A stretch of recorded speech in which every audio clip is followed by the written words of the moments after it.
podcast is part of the Sports Social Podcast Network. Thanks for choosing this free Anfield Index podcast. If you'd prefer to listen to this or any of our other shows without adverts, then now's the time to check out Anfield Index Pro. With AI Pro, you can supercharge your entire listening experience. You'll not only get all of our podcasts without the ads, but you'll have them far faster with our quick publish feature available exclusively for subscribers. AI Pro also puts you in the heart of our sound studio, with an option to listen to many of our shows live and interact with the podcasters in real time as the shows are recording. Upgrading couldn't be easier. AI Pro is available on all popular podcast platforms, and we have our own apps for Apple and Android. Just head on over to AnfieldIndexPro.com and get started today. Hello and welcome to the Daily Red, your lunchtime catch-up on all things Liverpool FC on a Wednesday on which we take on Everton in the Premier League at Goodison Park tonight. Today, however, it looks like Liverpool are careering towards the appointment of a new manager, and that manager looks to be Arne Slot of Feyenoord, which is outside the box for sure, interesting in a lot of ways, exciting in many ways. Certainly plays a very attractive brand of football, very similar to De Zerbi in terms of how his team operate in possession. Lots of movement, quick interplay, but patience from the back, almost waiting for the opposition to press before triggering into their movement. Off the ball, he's more similar to Marcelo Bielsa in terms of how his team presses, but not as reckless, for sure. His teams do tend to have pretty good balance. Now, part of that is down to the fact that he's been working in a fairly poor league. But at the end of the day, he did win that league with Feyenoord and probably would have won it with AZ Alkmaar in the 1920 season, where they and Ajax were level on points when football was shut down because of COVID, and the Eredivisie decided just to call the league there and not award a league title. It did look at that point like his team were the most likely to go on and win it, but it could have gone either way. It could have been another title for Erik ten Hag. There isn't a great track record of managers winning the Eredivisie and going on to have success elsewhere. That, I suppose, is worth pointing out. If you look back, Louis van Gaal, in the last 30 years, Louis van Gaal won 2 titles with Ajax, left for Barca, did pretty well there, won a couple of La Liga titles, won a La Liga title with Bayern in the late 2000s, and then obviously won a league title with AZ Alkmaar after that, but did come to England and fail with Manchester United. Dick Advocaat won a couple of titles with PSV, one at least.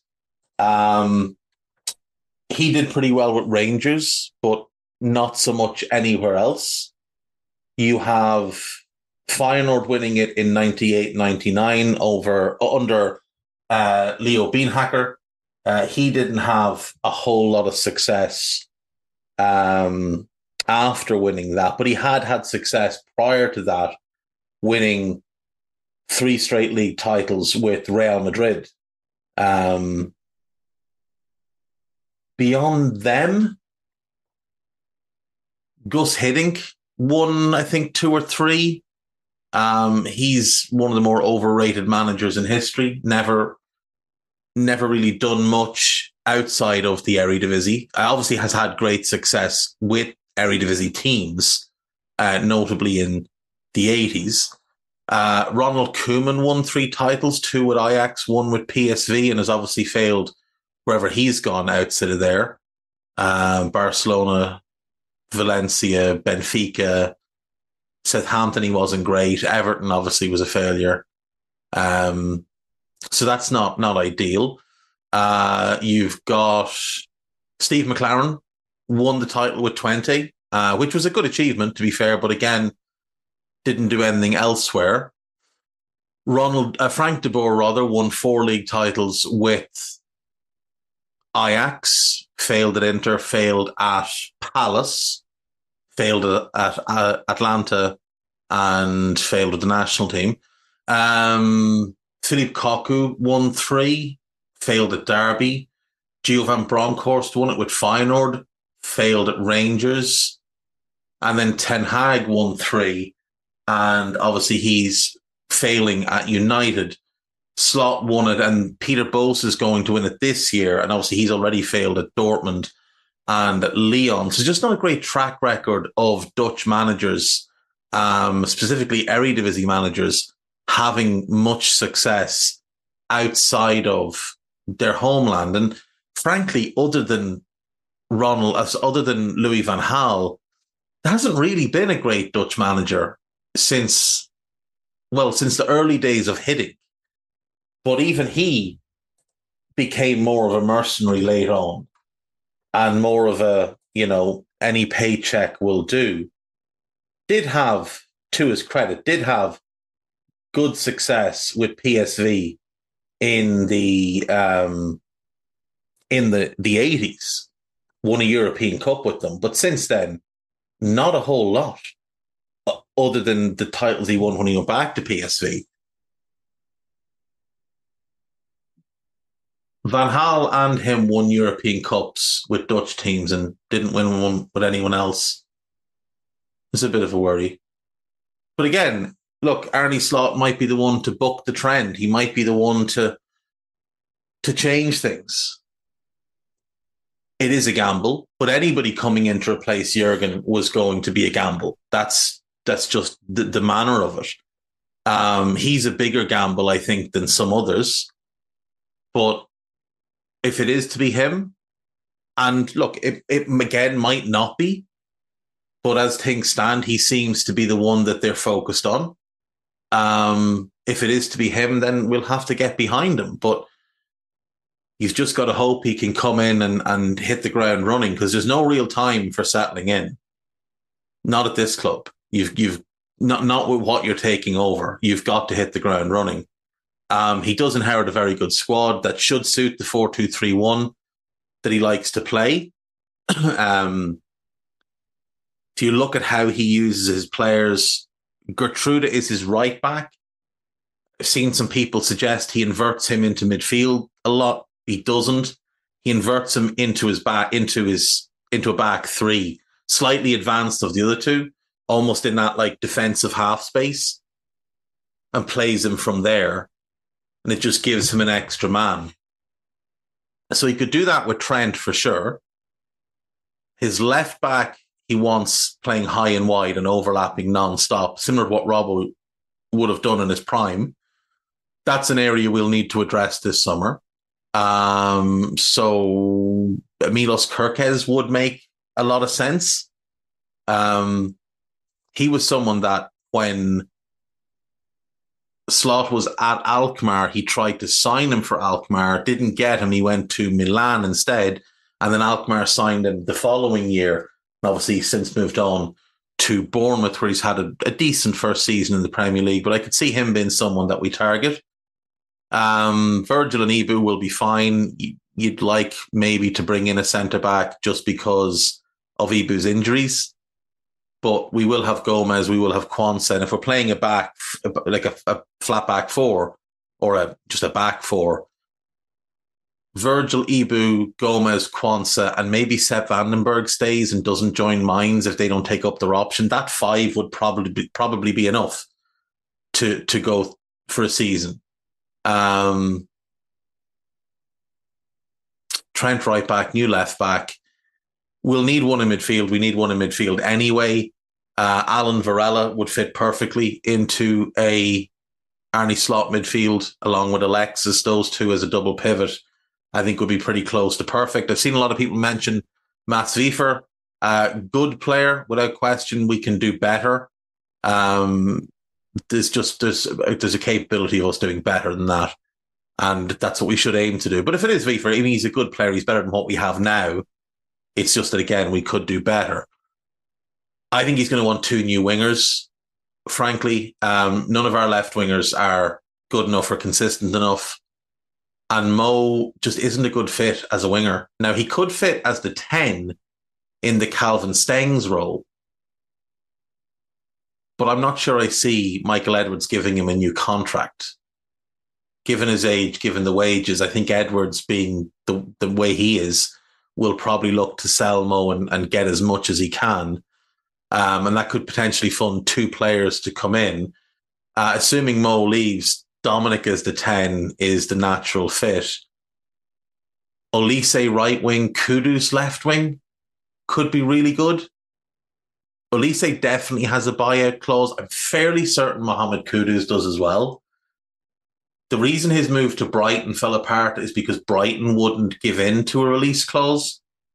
But I reckon West Ham might have done. If you get the pair of them for around the 120 million mark, and maybe Mo covers most, if not all of that, and his wages would cover both of their wages, that could be really smart. And then Darwin up front is a wild card because he's not as refined as what Slot has used with Santiago Jimenez, but he does offer a lot of everything. He just needs to sort himself out in front of goal. But that could be a really fun team. Alisson, Trent, Ibu, Virgil, Kirkez, Varela, McAllister, Olise, Szoboszlai, Kudus, and then Darwin up front. Could be a really good team. That's a team that could win the league. That is a team that could win the league. I know people will say Michael Olise is injury prone. No, he's not. He just isn't. This is his 5th season as a pro. It's the first season he's had any injury problems. He got injured in the summer playing at the under-21 Euros, having played 40 games for Palace last year, 37 in the league. He got injured in the summer. He came back, Hodgson overplayed him, and he re-injured himself. But he's been spectacular this year when he has played. 7 goals in 14 games, incredibly creative. I think he'd be phenomenal in our team, especially in a 4-2-3-1. So, say 120 for him and Kudus, another 50 for Varela, 35 for Kirkez, and maybe 15 for Anthony Patterson's about 200 million of a spend.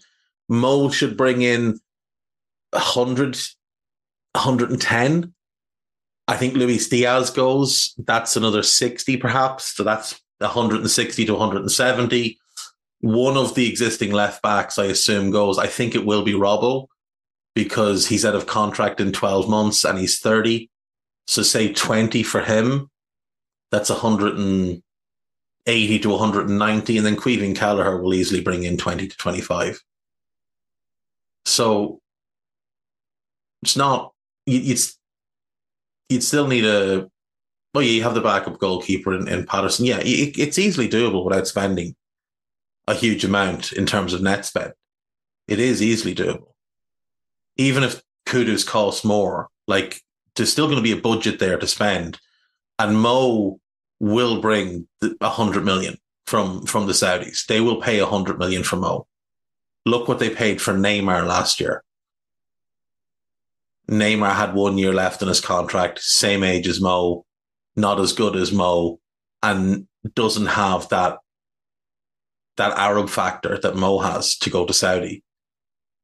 Doesn't have the draw to the Muslim community. So I see no reason they wouldn't pay 100 million for Mo, which would go an awful long way towards funding our rebuild, you know. And then it's a system and a shape that fits a lot of our players. Elliott would work well as a backup to Olise. Gakpo as a backup to Dominic. Might need another winger, maybe, just for depth. Jota as the backup to Darwin. I think if it wasn't for the fact that we already have a fair bit to do, he might be one to go because of the injuries. Curtis, Endo, Besetic, Gravenberch for the midfield double pivot. Again, Gravenberch doesn't really fit a double pivot, which is part of the reason why he hasn't really worked out anywhere in the last few years. Costas or Robbo, whoever stays at left back. Centre back should be okay. Bradley at right back. Like, it's a pretty strong squad. It's pretty doable as well. Like, it is doable to turn the squad over in the right ways, refresh it and get it to a point where you're looking at the likes of Mohamed Kudus and Michael Olise and thinking, right, we've got them for the next 7-8 years at a really, really high level. We've got Dominic for a long time at a really high level. Varela for a long time at a really high level. Virgil still got, 3-4 years left at a high level. The same for Alisson. And those two in particular are why it has to be win now. We can't afford to be wasting any more years of their careers. We wasted a year last year. We wasted a year in 2021. We just can't afford to do that anymore. These lads deserve a lot better. And fingers crossed, that's what comes the next few years. This is Anfield, has lots of pieces on Arne Slot, as does Liverpool.com. Let me check out Anfield Watch because I haven't actually looked at it yet. There is an interesting piece actually on Liverpool.com about one of Slot's assistants who currently works with the Dutch national team, and Virgil has spoken quite highly about.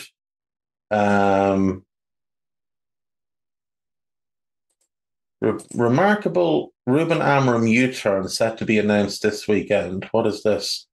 Ryan Gravenberch makes transfer decision amid Galatasaray links. Ryan Gravenberch is ready to reject a transfer away. Well, we'll see what happens, but he shouldn't get too comfortable. Certainly hasn't earned another season. If he gets one, it's a favour to him. Ruben Amorim was at one stage the firm favourite to take over. Contract till 2026.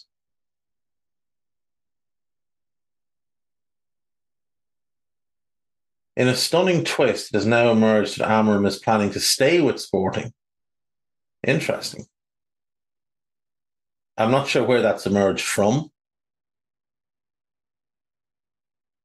because he was certainly planning to join us. But if it does, this piece doesn't source or doesn't link to anything that suggests that he might stay where he is. But maybe he will. On AnfieldIndex.com, there are multiple pieces on Arne Slot. There is a piece on the Fulham game. There is a piece ahead of tonight's game where Dave Davis has said that Everton would shake hands on a draw right now, which they 100% would. Podcast-wise, there is a Pro Plus where Dave is joined by Patrick, who's a subscriber, a member of the Discord. Patrick Copite, I think he is on Twitter. That's certainly his name on Discord. Do give that a listen. Patrick's very, very good. And there is a new Scouted, there is a new Under Pressure, and there is the press conference pod, which covers the Everton pod, obviously. And that's it, folks. That's all I have for today. Hopefully, it's a cheerful Raw discussing a win over the Blues tonight. But we can only keep our fingers crossed. Bye-bye. We hope you enjoyed listening to this Anfield Index show. Please be sure to subscribe to our channel so future podcasts find their way to your device automatically. There's nothing quite like fan engagement, and we'd love to know what you think of anything discussed on this show. The best way to get in touch is over on our free Discord community, where both podcasters and listeners debate the hottest LFC topics 24/7. Sign up free now at AnfieldIndex.com/Discord. You won't regret it. You can also follow us on Twitter at Anfield Index and find us on Facebook by searching for Anfield Index. Oh, and before you go, we'd love it if you could leave us a 5-star review on your favourite podcast app. It only takes a couple of seconds, and it means the world to the people who create these free shows. Sports Social Podcast Network.